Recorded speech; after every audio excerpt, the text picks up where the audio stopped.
The closer I look at it, the worse and worse it gets. And I'm not talking about Lady Annabelle. Oh no, I wouldn't dream of that. What is up, guys? This is Cobb, and welcome to the account of Mr. Cadmus, where we got some work to do and absolutely no resources with which to do it. This is going to be an account rescue session, man. The bills could really use some help. We've got a super low crit rate Alice the Wanderer. For some reason, one of our first level 60s on the account is a Lady Annabelle. We've actually got three... Oh my god, what's the build on the Ceres?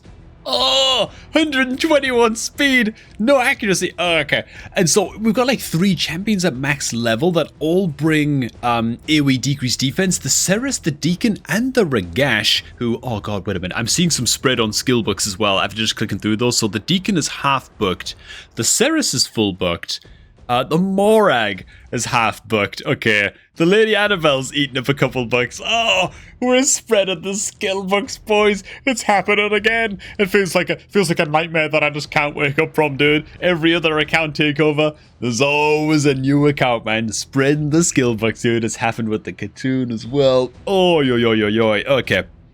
We got a lot of things to get to in this account takeover, man. Stick with me, boys. I need you here with me on this one. Hey, man, real quick, if you've got a friend who wants to start playing Raid Shadow Legends, or you're just looking to create a new free-to-play account of your own, a new free-to-play challenge or something like that, then create that new Raid account the right way, which is by using my beginner promo link, which is down below at the top of the video description box, man. You can start with a free legendary champion, Basilius Uranus, as your free starter legendary champion on that account by signing up with that link, man. A block buff, debuff on his A1, triple hitter, ignore defense on the A2, and even an AoE stun and 10-meter control coming in on the A3. You'll also pick up a ton of free epic champions as well as you level up your account also, so that's awesome. You can even get Thorlin Foulbeard using beginner promo code Demon Slayer on day one of your new account as well. Thus, the best possible way to start off a new raid account right now, man. Okay, let's get back to it, man. Let's have it. How far on does this go? Okay, so the books haven't gone into Miscreative Monster, but we've spread some of the books into Ugo as well. Another AoE decreased defense champion. I know Ugo does a lot of other things as well, but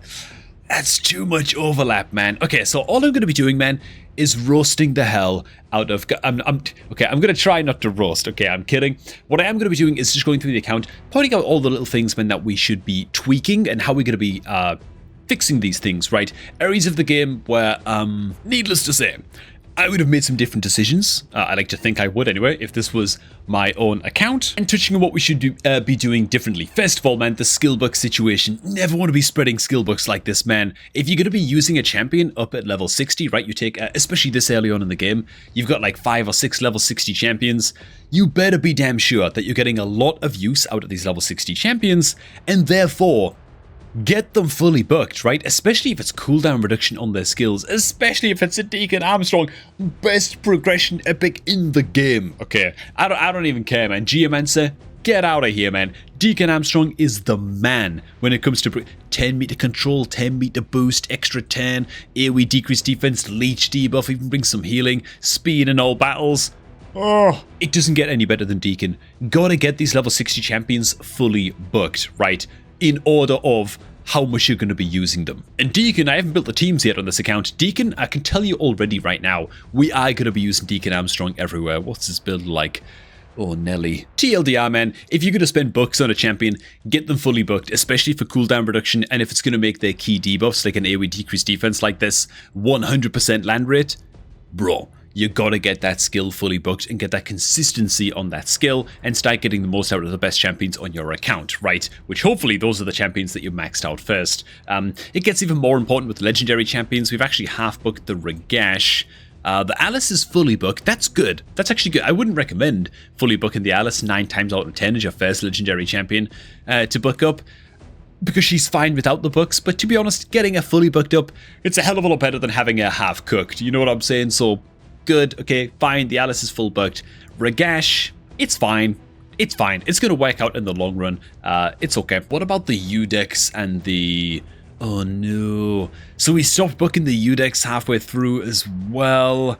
The Bevald got one random little legendary book. He got one page out of a legendary skill tome. That's all he gets, you know. He just got like the teaser edition, and good. It doesn't look like we put any other legendary books anywhere else. Okay. Next up, the choice of level 60s that we've taken on up to max, right?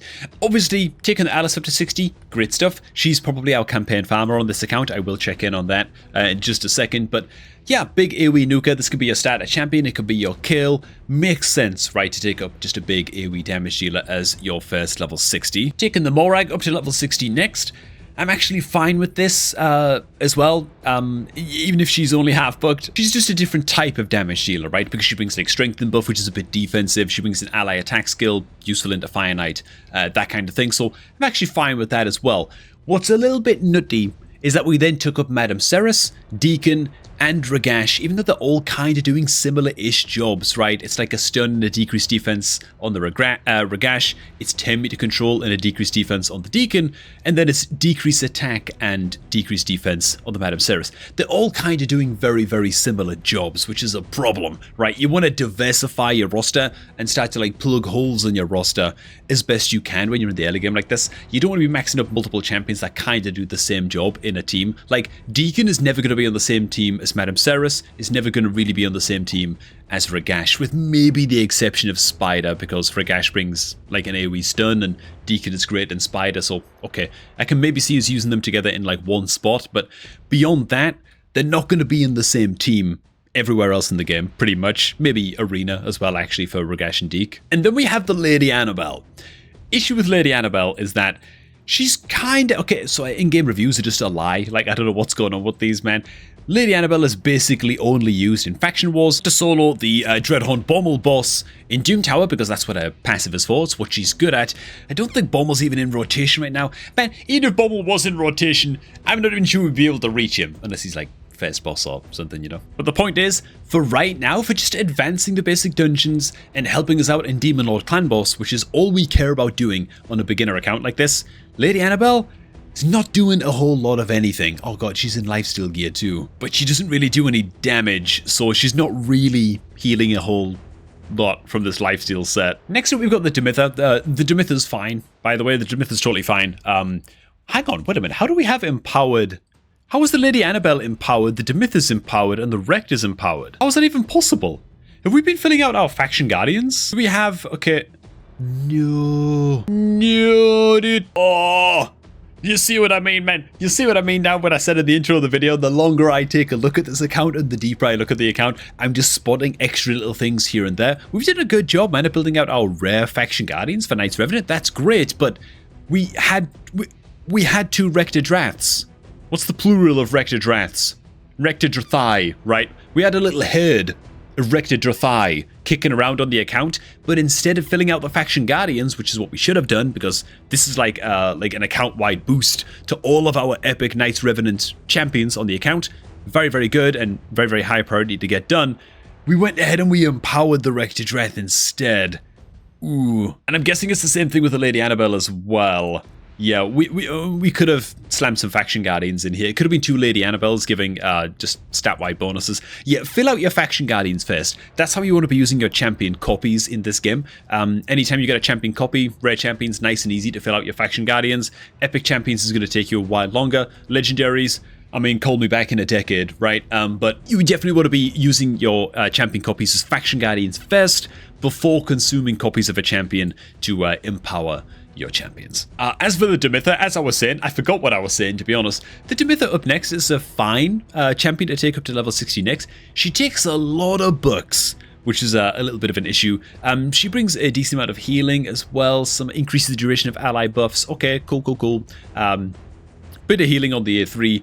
I would have liked to have seen the Rector Drath go up to 60 before the Demitha, just because Rector tends to be more useful in more areas of the game. The decreased attack debuff on the A1 makes her very, very saucy into Demon Lord Clan Boss. She brings all kinds of AoE healing as well as perfect Veil buffs. She brings the Revive as well on the A3. As a new beginner player, you might not realize the value of Revives just yet. Believe me, certain areas of the game, you're gonna wish you had a Reviver built when the time comes, right? I'm thinking Ice Golem progression, Chimera progression when you're just getting started there. Eventually Hydra, Rector Trath is gonna scale very, very well into more late game challenges also, so she's definitely a worthwhile investment. I think this is mostly a so close but so far situation, right? Alice the Wanderer, Morag, and the Deacon Armstrong, great level 60 champions, right? We've got all kinds of 10 meter manipulation there, decreased defense, and two big AoE nukers. Good stuff. That would have been a great start. Then something like the Rector Drath would have been a slightly better healer to bring along than the Demitha. We can catch up with that and go back for the Rector as maybe one of our next level 60 champs. except for the fact that we also don't have an increased speed champion up at 60 yet either. We have the Haikatoon half booked because, of course we do. We also have the Apothecary fully booked up as well. These are our two options. Now, because we don't have a decreased speed debuffer champion at max level, and we've already committed some bucks into the Haikatoon beyond her A2, I'd say just take the Haikatoon up to level 60 pretty much as the next champion to take up on this account. She's most of the way there in terms of skill bucks, and she's going to give us a decreased speed debuff into things like Spider and into things like Chimera, and it's just very, very useful. Even into Scarab King in Doom Tower, it's going to be quite handy to have. Good news about this account, by the way, is that the champion quality of like level 50s that we have in waiting is very, very good. Right after Haikatoon 60, next champion I'd probably take up would be, oh god, Cold Heart or Fane. I mean, they both got to go up to 60 ASAP after the Katoon. For me, Cold Heart is a dungeon specialist. Very, very good. Huge 10 meter control, big multi-hitter for breaking through the Fire Knight shield stack. She's going to be incredible into the Fire Knight dungeon. Her 10 meter control is going to be amazing into Spider. Great champion. The Fane, clan boss killer. Okay, this champion will be part of our Demon Lord clan boss team for a long, long time, and beginner players might hear all the time, oh, Demon Lord clan boss, man, Demon Lord clan boss, you gotta focus on Demon Lord, bro, what are you doing, you know? Well, it's true. Why? Demon Lord Clan Boss is an incredible, reliable source of daily rewards on your account when you're just getting started in Raid. We're talking gems, experience brews, gear, eventually shards and skill tomes once you start to push into brutal difficulty Clan Boss and beyond. That's where you're going to be earning bank in terms of the real valuable resources on your account, right? Fane brings poison debuffs, incredible against Demon Lord, decrease attack, basically mandatory against Demon Lord for early game and mid game teams at least. Decreased defense and weakened debuffs, both very, very nice to have against Demon Lord Clan Boss, man. So yeah, the Fane's got to go up to 60 fast and get her fully booked as well. Miscreated Monster, man, bit of wave control. We've also got Allure here also. These are all just great champions to think about building. What I wanted to do on this account as well is not focus too much on building out legendary champions, man. Cadmus will know. He was messaging me on Discord when he pulled Knock the Paralyzer while he was waiting for the takeover to begin. He was like, bro, I pulled Knock the Paralyzer, man. I heard this guy can like solo a bunch of dungeons and blah blah blah, and he was all excited. Knocked, solid legendary champion, not bad. Same as Bevald, same as Udex, same as is Lady of Areth any good? Apparently she is. Ignore all of these legendaries. That's my advice. Forget about them. Completely ignore them. We spent a lot of our skill books already into Alice the Wanderer, and we've got Ragash half booked. He's basically going to eat the books now until he's fully booked, because we might as well finish off booking him up now. At this stage, you know, he's so close to cooldown reduction on his skills that he's where all of our legendary books are going to go now for a while. It's going to take a hell of a long time to save up the books that we need to fully book up these legendary champions, and frankly, a legendary champion without skill books is worth like half of a fully booked epic champion. Okay, that's how you got to think about it. A fully booked legendary is going to be better than an epic, but a legendary without books is like half a champion, bro. And epic skill tomes and rare skill tomes, much easier to come by on your beginner account, man, than those Lego tomes. LDR, man, Haikatoon, Fane, Cold Heart, Wrecked Drath, those should be like the full next level 60s on this account. Probably quite sharply followed by a Miscreated Monster, maybe, just because it can be very useful into Golem and Spider for getting you up those early stages at least. As for, actually, this is something I haven't checked. How are the masteries on these champions, man? We've got the Alice with a little bit of mastery action. So we're farming the masteries on our level 60s in Minotaur, Deacon. Wait a minute, have we not spent... Does anybody have full masteries? Even the Kale doesn't have the full masteries. Okay. Alright, so we haven't spent the 800 gems on masteries at all on any single champion on this account. And yet, when I looked in the Guardian Ring, I noticed we'd only unlocked a couple of slots here. So that's like 350 gems or something per slot, I think. Yeah, to unlock those. The gem mine is fully upgraded, which is very good. So that means that all of our starter gems have been spent on the gem mine. Where are our gems, though? I feel like we should have a lot more gems than this. What have we been spending gems on? Don't tell me we've been spending gems on shards, man. Don't tell me. It wouldn't surprise me, given the amount of champions we have. This account is literally about 55 days old, by the way. Very new account. I'm getting... Oh my god, we've got 2 Cold Hearts, bro. Bro! I'll tell you, man, the champion quality on this account is actually really quite excellent, by the way. That's like a big saving grace for this account, for sure. As for shards, it looks like we've been pulling absolutely everything. I really hope we've been only pulling these shards during 2x events and not for like progressive chance and stuff like that. Beginner players, you only ever want to be pulling your shards during 2x events where you've got double chance of pulling epics and legendaries from your shards, or primals, wait for a 2x on legendary and mythicals, which is like the big primal 2x event. The good news is that we have such solid champions in the roster already on this account and so much work to do building all of those champions that I hereby ban Mr. Cadmus from pulling a shard for at least the next 2 months. Probably 3 months, to be honest, because then we've got some like good luck and reward champions on the way as well. Wait a minute, no we don't. We're about to pull Yaga. Ugh. Okay, quick PSA, man. Yaga is a 4-star chicken. Alright, man, I'm glad that we established that. Alright. How are we doing in the tavern? We don't have a single brew. It's not much of a tavern, is it? You go in there, man. What do you get? Well, at least they got chickens, man. They serve food, does not drink in this tavern, okay? This leads me to believe that we've been spending our brews to level up champions. This is what, man, I'm about to go off on one again, dude. Somebody hold me back, man. Somebody, too late. I'm fit to go mental, okay? Spending brews in this game is the same as spending any resource in this game. I alluded to a little bit, man, when it comes to your shards, right? Spending brews have a correct time in this game and a correct event in this game to be spent, okay? This is the golden rule of Raid, man. I've made videos dedicated to this entire idea before in the past, man. Every single item inside of Raid Shadow Legends is a resource, and every single resource in this game, whether it's brews, chickens, silver, energy, shards, fusions, just everything you can possibly think of in this game is a resource, and it has a correct time to be spent. And you can tell what the correct time is by learning what each event is all about and how to best farm each event, right? Even the likes of forge materials, right? And like crafting materials and crafting artifacts in your forge, there's a correct time to do that, man. It's called clan versus clan. Same thing in the Great Hall as well, which actually the Great Hall isn't looking to... We haven't gone completely off the rails with the Great Hall. This is quite common, where people put like 1 point into every single node and then start to double down on the accuracy nodes.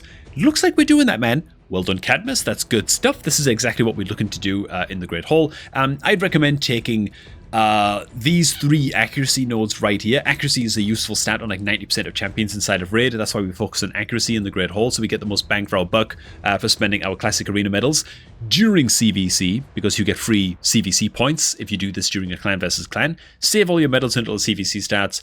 Level up these 3 nodes all up to 5. Rank 5 each, and you do that because there is a challenge in the game. It's one of your arena challenges. I think a little bit later on you're going to have an arena challenge to level 5. There it is, actually. Upgrade 3 affinity bonuses to level 5, and this is going to work your way towards one of your free legendary skill tomes for your challenges, and then eventually you will take one of these accuracy nodes all the way up to rank 10, which is going to clear you through a whole bunch of arbiter missions. Yeah, so that's good at least. I'm still a little bit perplexed as to where the gems have gone, but that's fine. Okay, next things next, let's check out the Demon Lord clan boss team. Oh god, I tell you what, man, I'm a little bit nervous. This is my favorite bit. Okay, but I'm just curious to see what we are running here, okay? Because from what... Oh, okay, there's the team, actually. It's already been spoiled for us, but if I go ahead and click on this, we're going to get a closer look at the team. It's actually not the worst. We're at least running like some good AoE heals in there. Our decreased defense champion of choice is the Ragash, which doesn't make a massive great deal of sense, given that we have a Deacon Armstrong on the squad.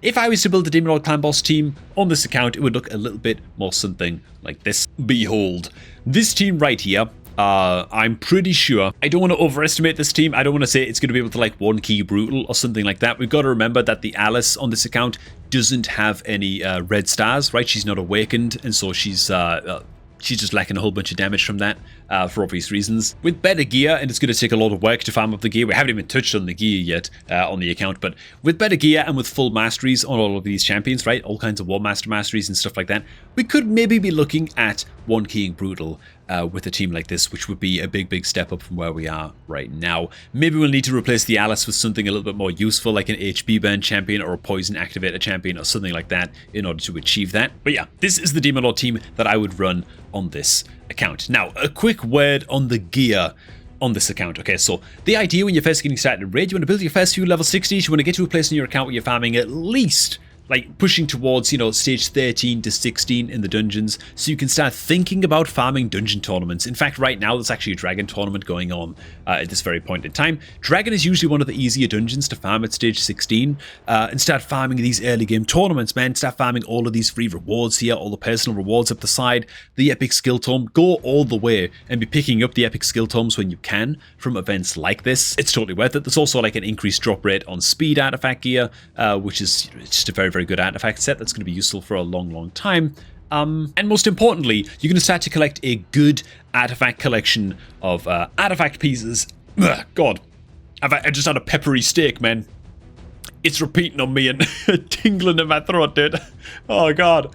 Anyway, you're looking for artifact pieces that are 5-star quality or higher as soon as possible on your account. As soon as you're able to farm like stage 13 to 16, something like that, start only keeping 5-star artifacts as best you can. We have a very, very small artifact collection on this account. Why are there pink stars on this?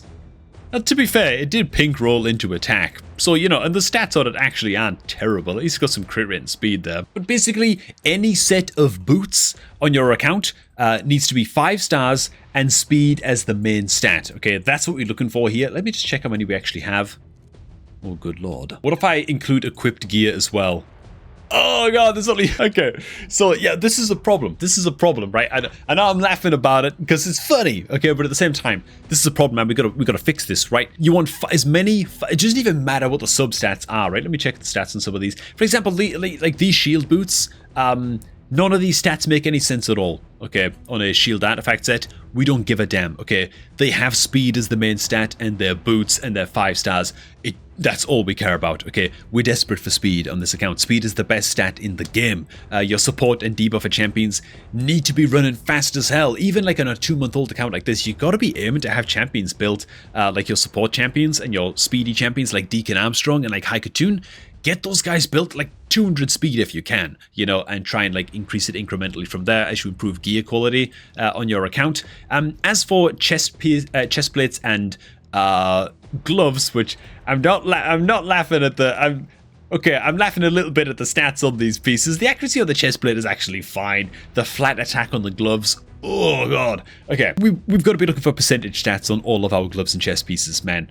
All of them. Any piece of gear in this game, gloves or chest, I should reiterate, that has a flat stat as the main stat, it's 99% of the time garbage. Sometimes you can make an exception for accuracy main stat on chestplate, and sometimes, very rarely, resistance is the main stat on chestplate. But for a beginner player, resistance is going to be useless. Forget about it. Come back to it later on. And when it comes to building out damage dealers, we're really looking for crit rate gauntlets, or crit damage gauntlets, as long as you can hit 100% crit rate on your nukas through hitting on a lot of crit rate stats on your other pieces of gear, right? All of your nukas, like big heavy hitter damage dealers like Alice, big AoE smacks and stuff like that, they need to be built with 100% crit rate and then as much crit damage as possible. Still with speed boots, which we have HP percentage on the Alice, which is just, oh man, absolutely love it. I'm going to go ahead and rebuild the Alice real quick. I don't have any silver to work with, so I can't actually equip any of this gear. I might roll some pieces up to like 8 and stuff like that and see what we can do, because we do have some pieces lying around that might actually be useful. And I think the Alice is, she's the hardest hitter on the account. She's also fully booked. I should go ahead and commit the best gear on the account to her. Okay, there you have it. So, you're going to notice that we're actually pulling a couple pieces of gear here off of other champions, right? We're taking the Neldor's boots and the Buckethead's gloves. I don't know this champion's name, okay? He's got a bucket on his head. I don't know what to tell you, okay? We're taking some of the better pieces of gear on this account away from champions that are not level 60 and that are not booked. You want to focus the best gear on your account, on your best champions, on your fully booked level 60 champions that you use in many, many different areas of the game. So the Alice's stats after this rebuild, as you can see, she's going to gain about 300, 400 attack. Very, very good. She's going to lose some defense. Doesn't matter, man, if your opponents are dead. Who gives a damn about losing defense, right? That's what I always say. Speed, she's going to lose a bit of speed, but it's only because the boots haven't been rolled up to rank 16. These are actually some very, very good boots for the Alice, and so that's totally fine. These are going to be, she's going to be not nice and quick, but she's going to be over 160 something speed by the time all is said and done. Her crit damage is going to take a hit, but her crit rate is going to be just shy of 100%.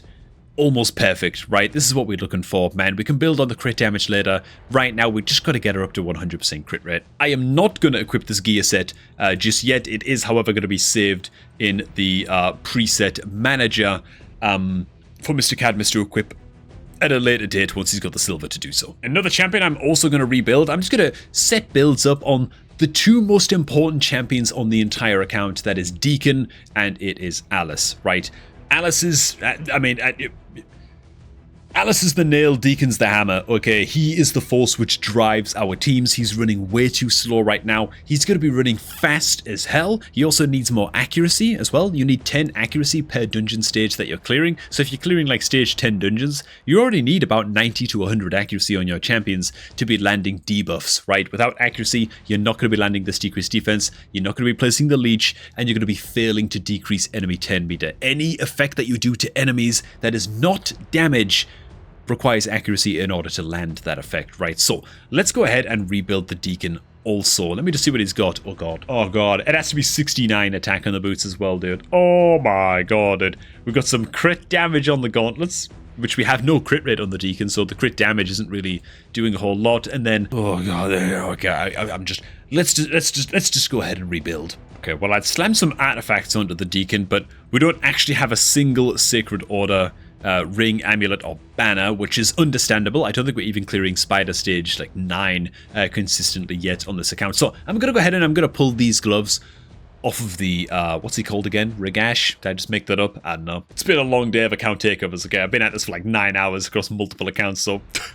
Anyways, these are some flat defense gauntlets. Oh, but Cobb, you just said don't have any flat stats on the glove. We don't have a choice, okay? We don't have a choice, man. You heard me? I'm just taking the highest speed roll gloves on the account and putting them on the Deacon. That's it, okay? When we eventually roll these boots, which are also fine, they're okay. Defense set is not amazing. HP percentage substat is okay. We missed all of the accuracy rolls, which blows a lot. But once these boots are rolled up to 16, we're looking at like a 200 speed Deacon, okay?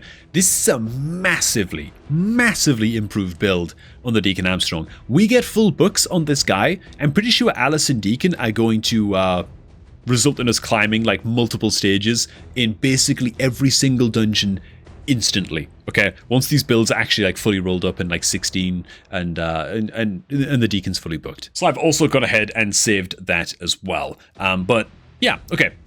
That's it, man. Every resource has a correct time and place to be spent. Only ever be keeping 5-star artifacts. Farm these dungeon tournaments as they come on up. With the Alice's new build and the Deacon's new build, I swear we should be able to clear Dragon down to stage 16. It's taken us 4 minutes to kill 13. Okay, we might be stuck on 13 for a little while. I don't want to overestimate things. Spider's Den, stage 10 should definitely be doable with these champion rebuilds. This is the team that we're using.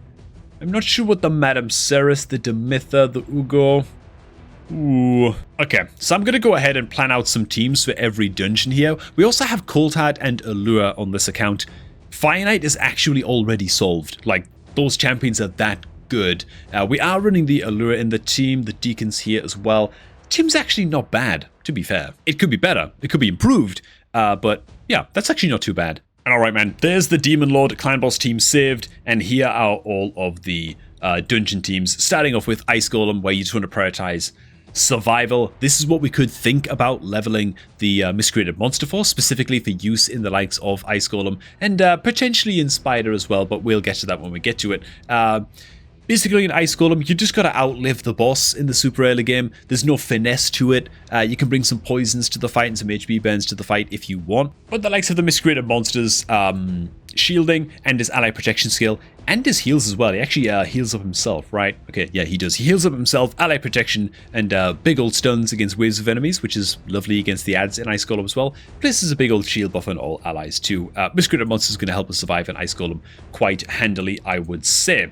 Next up, we've got Fire Knight, where the only change we're going to make to the team really is just getting the Cold Heart in there. The Cold Heart has got to be part of the team. This team, I can quite confidently say, we might have to change the Alice on some of the stages to something like the Regash, maybe, for just a little bit of extra wave control, and just to get us through the waves if she is ever weak affinity into the boss. Like, if it's a stage of Fire Knight where it's a Force affinity Fire Knight, the Alice might really struggle, you know, to take care of the waves. But by and large, this team Like, the other 4 champions on this team are going to take us all the way to stage 25, man. Straight up. Like, as long as these guys and gals are full booked, not including the Allure, she doesn't need skill books at all to do her job into Finite. This team's golden, man. Finite is kind of solved. Next up, man, we've got Spider, where I'm going to go ahead and assume that we can throw Ragash on the team. That said, we bring in Ragash mostly so he can stun up any Spiderlings that we can't kill. At the same time, option on this team would be to kick the Ragash out of the team and instead bring along the Miscreated Monster instead, who also brings stuns and also brings shielding. And so I think once the Miscreated Monster is 60 and is actually fully booked, we could probably think about replacing the Ragash in the Spider team with Miscreated Monster and just experiment and see which one feels best. But this Spider team, as long as it can farm stage 10, that's good enough for now. Stage 10 Spider tournaments are absolutely worth farming. Why? Stage 10 Spider is bugged as hell, right? It's got like a ridiculously high drop rate, like something like a 78 or 80% drop rate on 5-star quality artifacts, okay? You go down to stage 11, that drop rate plummets back down to like 20-something%. Like, it gets mega nerfed. Okay, 20-something% might be a bit overstating it, but it's way better to just farm stage 10 until you can farm stage 16 in Spider. It's been a bug in the game since the game's creation. It sticks around to this day. Farming stage 10 in Spider for a long time when you're first getting started in Raid is totally acceptable and is totally normal. As for the last team, we've got the Dragon team, in which we are also going to be making use of the Cold Heart in here as well for a max HP damage against the boss. As for the Kale, taking him up to 60, well, we're going to be taking him up to 60 for Demon Lord as well, so might as well use him in Dragon 2, where poisons are equally powerful against the boss, and he's also going to help us slap down the waves as well in Dragon also. Wrecked is just here for backup, in case anybody doesn't make it through the waves. That's it. And by planning out the teams like this, we can now see very clearly what our core champion team should look like, right? What champions are we going to be using the most on this account? Okay, Mr. Cadmus, this is what I want you to look at, man. The Deacon Armstrong, used in every single team. Gotta get this guy booked up as soon as possible, okay? The Alice, used in basically every single team. We could eventually replace her in the Clan Boss. Like, she doesn't do a lot into Clan Boss. She just kind of, well, hits it with her sword. She doesn't really bring any special tools like HP burn or poison activation or anything like that. She just kind of twats things, you know? So while building the Alice in a better gear set is going to be big and important for many areas of the game, in Demon Lord we could eventually replace that there. Next up, you can see how important Morag is going to be. We've got to finish getting the Morag booked up as well, and then also work on getting a 100% crit rate, high crit damage and all of that. Exactly the same as the Alice, right? The same concepts are going to apply. They're both basically nukers in this sense. And then, yeah, you can see from the rest of the champions on the menu here, if you like, which champions we should be building out next. Ooh. And I'm just now realizing as well that maybe the Rector's not that worth having on Dragon if we're going to be maxing out the Haikatoon, which I think we should be doing anyway. She's going to bring increased speed and just further wave control into Dragon and just get us through the wave faster and then get us killing the boss faster, which is important. You are on a little bit of a timer against the Dragon boss, and so I think she probably makes a bit more sense for at least normal difficulty Dragon for getting us started there. So yeah, planning out the teams like this, man, real easy to see who we need to build next. And from there, that's all I got. I covered a lot of stuff in this video. I ragged on poor Cadmus a lot in this video and had some laughs along the way, and I hope it wasn't taken personally, man. It never is meant to be taken personally, man. We're just having some laughs over here, playing some Raid Shadow Legends, man, and laughing at mistakes that we used to make ourselves and that I used to make myself, you know, when I very first started playing the game as well, man. And so I hope that all of this was helpful. I hope that I did my best to set up this account on a winning trajectory from here on out. Like I said, the champion quality on this account, we have a 3 times empowered Ugo in a cursed set. Bloody hell, man. I mean, the stats don't look good. Like, we're really lacking accuracy and speed, but Cadmus, have you been watching some Hydra guides, man, about Ugo? You're not ready yet, man. You're not ready yet. This Ugo needs to be like 200 speed plus and like 220 accuracy or something before she's ready to take on Hydra. Not to mention full books, but anyways, man, I digress. Thanks for watching, guys. Hope you guys did enjoy this one, man. Mr. Cadmus, I hope it was helpful. This account has got crazy potential. Don't give up on it, man. And hey, man, real quick, if you've got a friend who wants to start playing Raid Shadow Legends, or you're just looking to create a new free-to-play account of your own, a new free-to-play challenge or something like that, then create that new Raid account the right way, which is by using my beginner promo link, which is down below at the top of the video description box, man. You can start with a free legendary champion, Basilius Uranus,